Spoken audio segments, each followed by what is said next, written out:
September 1944. The Ruhr River Valley. At the edge of the Hürtgen Forest, inside a dim command tent lit by shaded lamps, Omar Bradley stood over a map table crowded with pins and grease pencil markings. The men around him were his senior staff, division commanders, intelligence officers, logistics planners. No observers. No press. This was a closed room, and the decision had already narrowed to a single point. Bradley was commanding the U.S. 12th Army Group. The American advance had surged across France faster than anyone had predicted. Now it pressed against the German frontier. The forest lay directly on the Army Group's left flank, a dark mass of trees and ridgelines stretching toward the Rhine. German units still occupied it. The question before the table was simple in form and decisive in consequence: whether to bypass the Hürtgen Forest or enter it. Bradley chose to enter it. He traced a line with his pencil straight through the forested area. Infantry divisions would move in first. Armor would follow where terrain allowed. Artillery would support from the edges. The forest would be cleared, sector by sector, until the flank was secured and the route to the Rhine opened. There would be no wide maneuver around it. No pause for extended reconnaissance. No delay to accumulate overwhelming force. The operation would begin immediately. The stated objective was operational security. Bradley argued that leaving German forces in the forest risked counterattacks against supply lines and exposed the left flank of the broader advance. He cited the Ruhr River dams upstream and the possibility of flooding operations. The forest, he said, could not be ignored. Staff officers raised concerns. The terrain was restrictive. Visibility was measured in yards. Roads were few and easily interdicted. Armor would be constrained. Artillery fire would be limited by canopy cover. Intelligence on German strength was incomplete. Casualty evacuation routes were narrow and vulnerable. These objections were acknowledged and set aside. Bradley's assessment rested on an assumption that shaped the entire decision. German forces in the sector were believed to be depleted, disorganized, and incapable of sustained resistance. The forest was treated as an obstacle, not a fortress. Loss estimates were modest. The operation was framed as difficult but manageable. No formal descent was recorded. Rank and timing suppressed it. The Allied advance was moving, and momentum itself had become a factor in command judgment. The decision was accepted, logged, and transmitted down the chain. When Bradley stepped away from the table, the plan was fixed. Orders followed. Units were assigned. Movement schedules were drawn. The forest would be taken. The decision was complete, and once issued, it could not be undone. By early September 1944, the Hürtgen Forest represented a clear military opportunity on paper, one defined not by optimism, but by geometry, logistics, and control of space. The forest sat astride the approaches to the Ruhr River and, beyond it, the Rhine. Roads running east and northeast passed through or alongside it. High ground within the forest overlooked valleys that American supply columns would soon need to traverse. From a purely operational standpoint, the forest was a threat left unattended and an advantage if seized. The German forces inside it were not believed to be strong. Intelligence estimates suggested a patchwork of understrength infantry units, remnants pulled back from the collapse in France, supplemented by local security formations. These were not thought capable of large-scale maneuver. Their strength, as assessed, lay in static defense, not counteroffensive action. That distinction mattered. Static defenses could be reduced. Counterattacks required mobile reserves the Germans were believed not to possess. The opportunity, therefore, was one of containment and denial. Clearing the forest would remove a platform from which German artillery could range American crossings of the Ruhr. It would deny the enemy concealment for regrouping. It would prevent the forest from becoming a staging area for harassment attacks against supply routes feeding the advance east. In operational terms, it would simplify the battlefield. There was also the matter of sequencing. The American advance was structured along a broad front. Each army group's movement depended on the security of its neighbors. Leaving the forest untouched would require either dedicating forces to screen it indefinitely or accepting risk to the flank. Both options consumed resources without producing forward progress. Clearing it promised resolution. From a doctrinal perspective, the operation was feasible. The U.S. Army had overwhelming artillery. Fire could be massed methodically against identified strongpoints.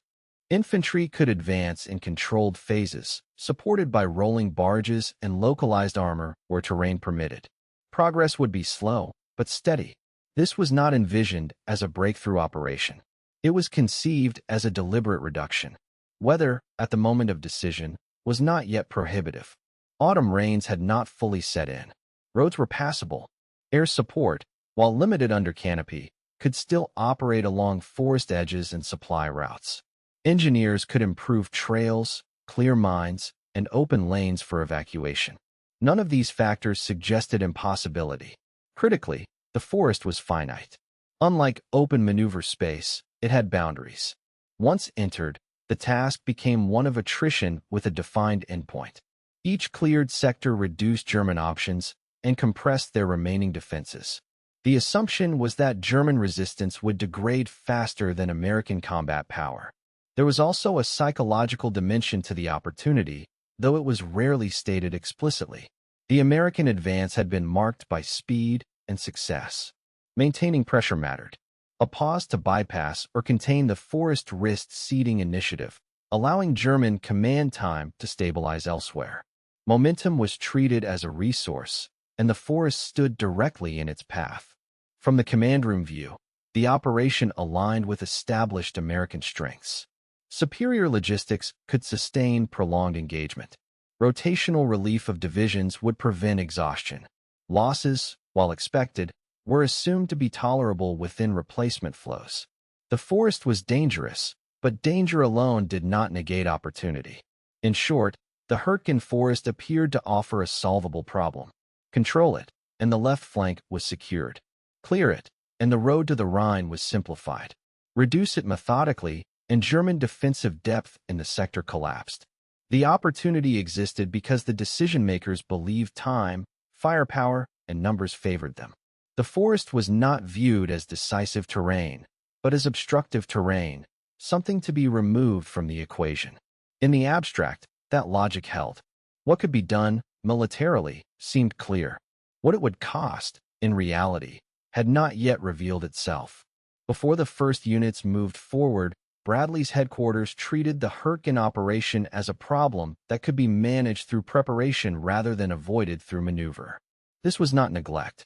It was a deliberate attempt to impose control on terrain that resisted it.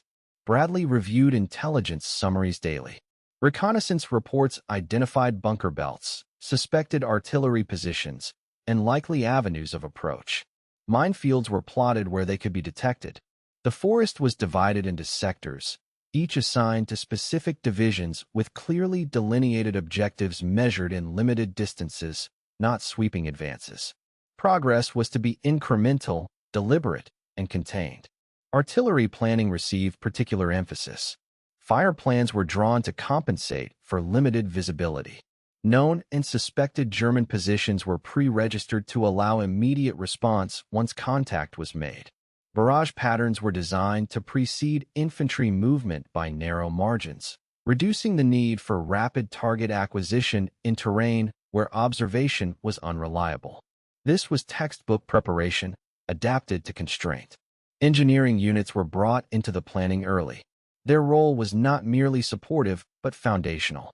Routes had to be opened, widened, and maintained under fire. Obstacles would need to be cleared repeatedly, not once. Engineers were tasked with improving trails for evacuation as much as for advance. The assumption was that casualties would occur, but that they could be managed if movement corridors remained functional. Bradley's directives emphasized coordination over speed. Infantry units were instructed to maintain tight alignment with supporting fires. Armor was not to lead, but to exploit only where terrain permitted. Air support was acknowledged as limited and was not central to the plan. The operation would rely on ground power and persistence. Logistical preparations reflected confidence in sustainment. Replacement flows were calculated to keep divisions at operational strength. Units were expected to rotate in and out of the line as combat effectiveness degraded. This rotational model was critical to Bradley's assessment. No single division was expected to carry the burden alone. Attrition would be spread. Medical planning assumed steady casualty rates rather than spikes. Evacuation chains were established based on the belief that forward aid stations could function despite terrain constraints. The forest was seen as difficult, but not uniquely lethal. Its hazards were treated as extensions of known combat risks, not as multipliers beyond calculation. Underlying all of this was Bradley's belief in German limitation. Intelligence estimates suggested that German units in the forest lacked depth, mobility, and reserves. Their defenses were assumed to be fixed and ultimately brittle. Once pressed consistently, they would break or withdraw. This belief did not come from optimism, but from recent experience. German forces had been collapsing elsewhere under sustained pressure. Bradley acknowledged the possibility of attrition in internal discussions. He did not deny it. He framed it as acceptable within the broader operational timeline. The forest was not the main effort, but it could not be allowed to remain a threat. Preparation, in his view, transformed risk into cost and cost into progress. The planning demonstrated foresight and discipline. It accounted for terrain, logistics, and coordination. What it could not account for was endurance, how long resistance could be sustained, how cumulative losses would compound, and how terrain itself would distort every assumption once the operation began. Bradley believed he had imposed order on uncertainty. He had prepared for difficulty, not for entrapment. The warnings he accepted were those that could be mitigated by planning. The warnings he did not fully absorb were those that suggested the environment itself might dictate the battle. At the planning table, the operation appeared controllable. On paper, it was structured, supported, and bounded. The credibility of the plan rested on that structure holding once contact was made. That belief would be tested immediately and repeatedly once the forest stopped being a map feature and became the only reality the soldiers inside it would know. Once the order to enter the Hürtgen Forest was issued, the decision ceased to exist as a tactical choice and became an institutional commitment. What followed was not a series of battlefield judgments, but a sustained reinforcement of the original decision by forces far above the tree line. At the highest level, Allied command operated under a political mandate as much as a military one. The advance into Germany was not merely an operational necessity. It was a coalition project. Eisenhower's authority depended on balance between American armies advancing on multiple axes and British forces whose political weight exceeded their numerical contribution. Any significant deviation in American tempo carried diplomatic implications. Bypassing the forest would slow one sector of the front, creating asymmetry that required explanation and justification within the alliance. Bradley did not operate in isolation. His army group was part of a broad front strategy designed to prevent German forces from concentrating anywhere. This approach rewarded steady pressure everywhere and penalized pauses anywhere. Circumvention, even if militarily sound in isolation, conflicted with the institutional logic of simultaneity. Leaving a block of German-held terrain intact behind the advancing front was viewed not as prudence, but as risk. Within American command culture, there was also a strong bias toward resolution over containment. Screening the forest indefinitely would tie down forces without visible progress. That was politically unattractive. Progress was measured in territory taken, not threats neutralized. Clearing the forest offered a tangible outcome that could be reported, mapped, and integrated into forward planning. Interpersonal dynamics reinforced this inertia. Bradley was Eisenhower's most trusted American subordinate in Europe. That trust insulated him from scrutiny in a way that was both stabilizing and dangerous. Eisenhower did not micromanage Bradley's operational decisions, particularly when they aligned with the broader strategic framework. As casualties mounted, the absence of intervention was not oversight, it was confidence. Alternative approaches existed and were known. Patton argued consistently for maneuver, bypass, and exploitation of German weakness elsewhere. His views were not adopted. Patton's reputation for risk made his objections easier to discount. His proposed solutions required flexibility in resource allocation and acceptance of uneven advance, both of which complicated alliance management. Bradley's approach, by contrast, was methodical, predictable, and institutionally reassuring. The suppression of dissent extended downward. Division and corps commanders quickly learned that the premise of the operation was not open for reconsideration. Tactical adjustments were permitted. Strategic reconsideration was not. Requests for withdrawal or bypass were framed as problems of execution, not problems of conception. The question was no longer whether the forest should be taken, but how quickly and at what cost. Bureaucratic processes amplified this rigidity.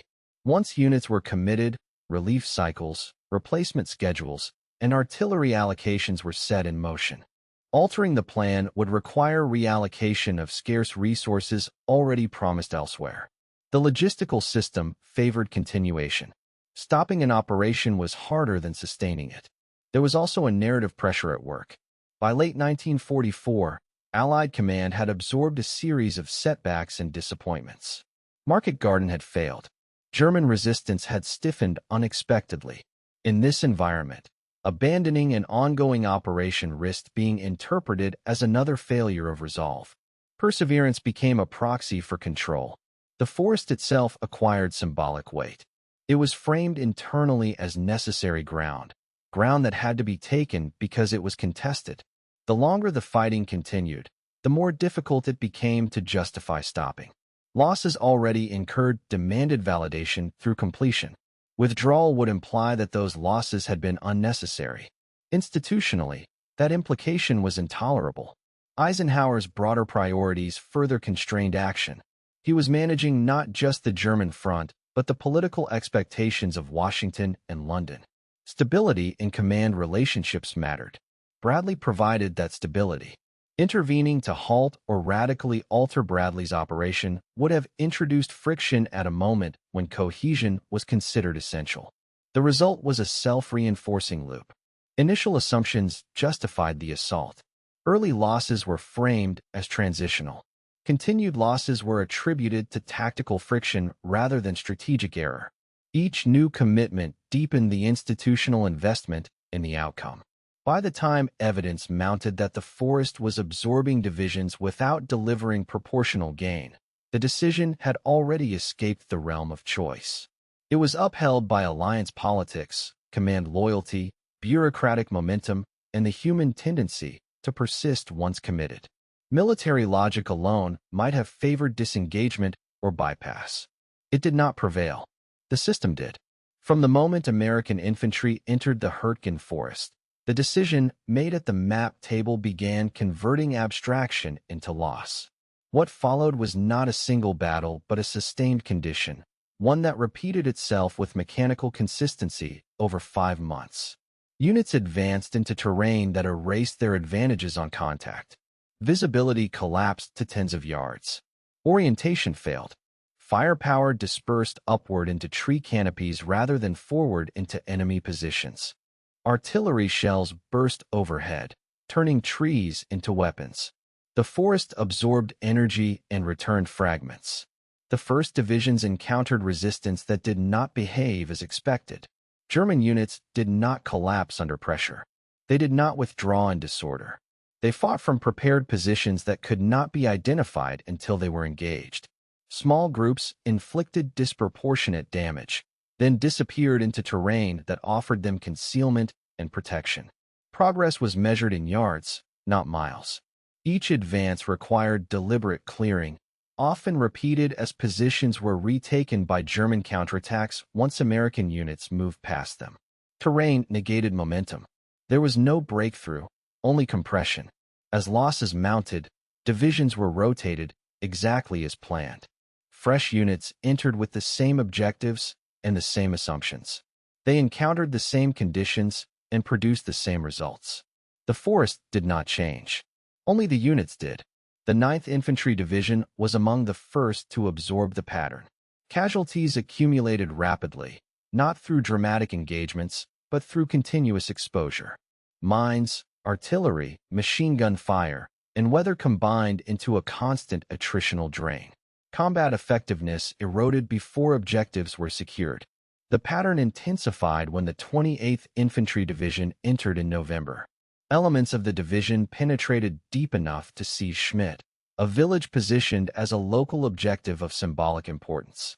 For a brief period, the operation appeared to justify itself. That moment ended quickly. German counterattacks isolated the forward units. Roads collapsed under fire. Communications failed. Relief could not reach the exposed positions. The withdrawal, when it came, was disorganized and costly. Entire companies ceased to function as coherent formations.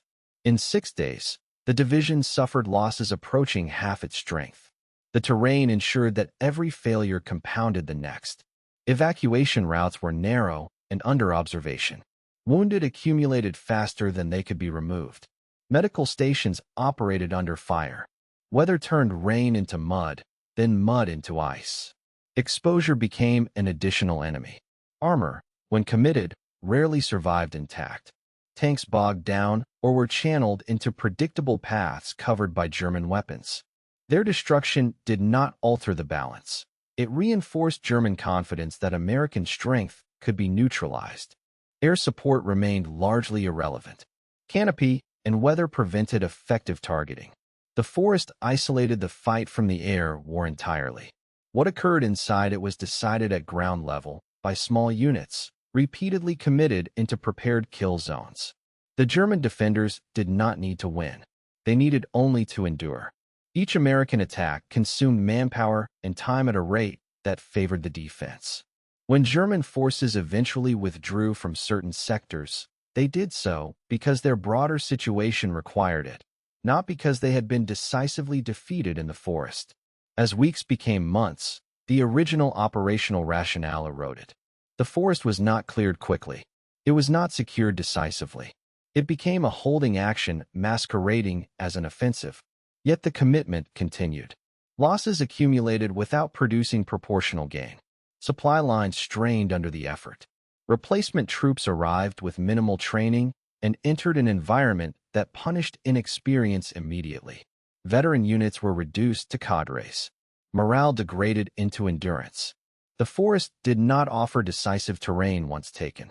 It did not open a rapid route to the Rhine. By the time American forces moved beyond it in early 1945, larger operational shifts elsewhere had already rendered its possession marginal.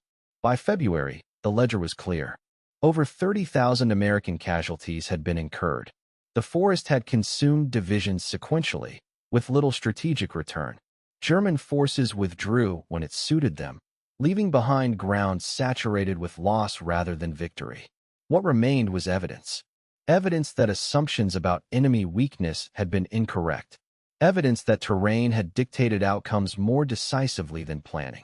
Evidence that persistence had substituted for reconsideration. The Hürtgen Forest did not break the American advance, but it bled it. It absorbed manpower, time, and focus at a critical moment. It delayed progress not through defeat, but through exhaustion. Every casualty traced back to the same source.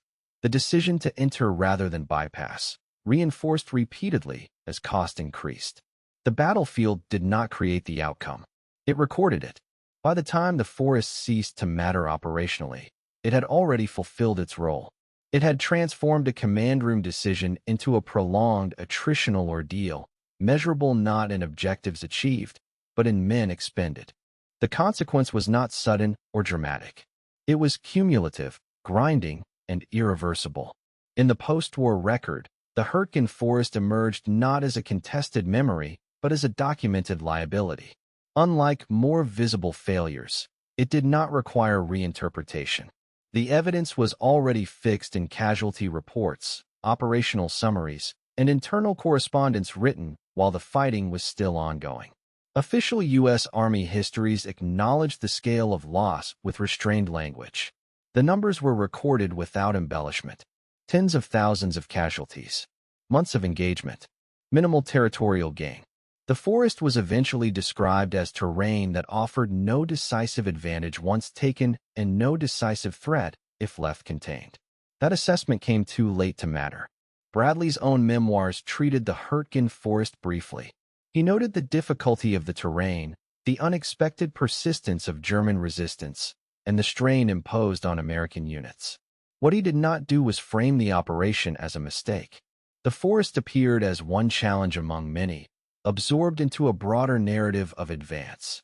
The absence of extended justification was itself revealing.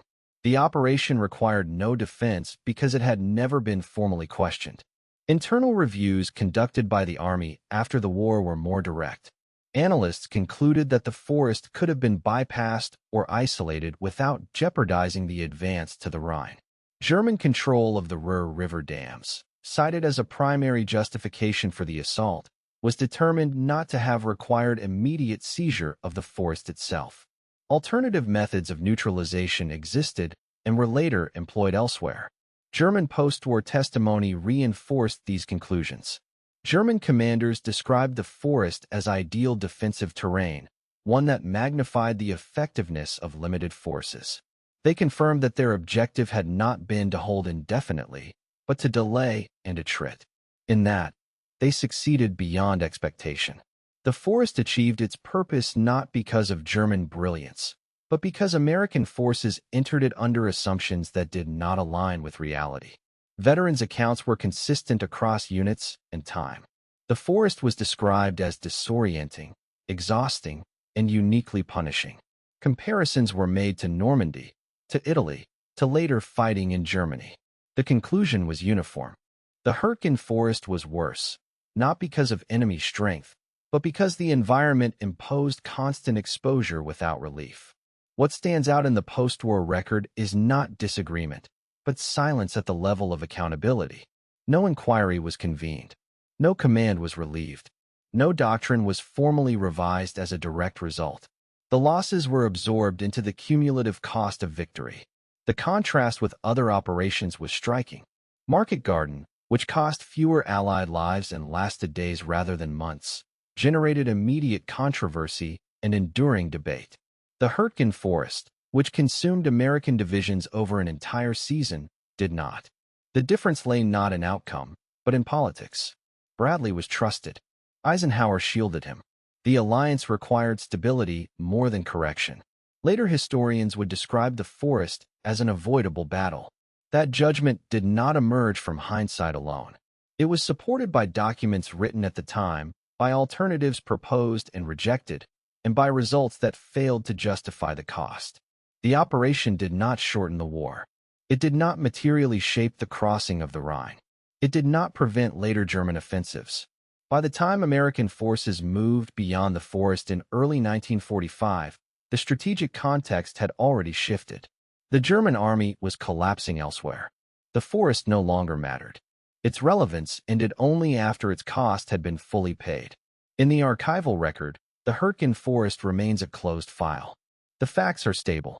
The interpretations converge. It stands as a case where preparation, persistence, and institutional confidence combined to sustain an operation long after its rationale had expired. Nothing discovered after the war altered that conclusion. Nothing uncovered since has contradicted it. The decision to assault the Hürtgen Forest stands as a completed case. It requires no reinterpretation and no added context.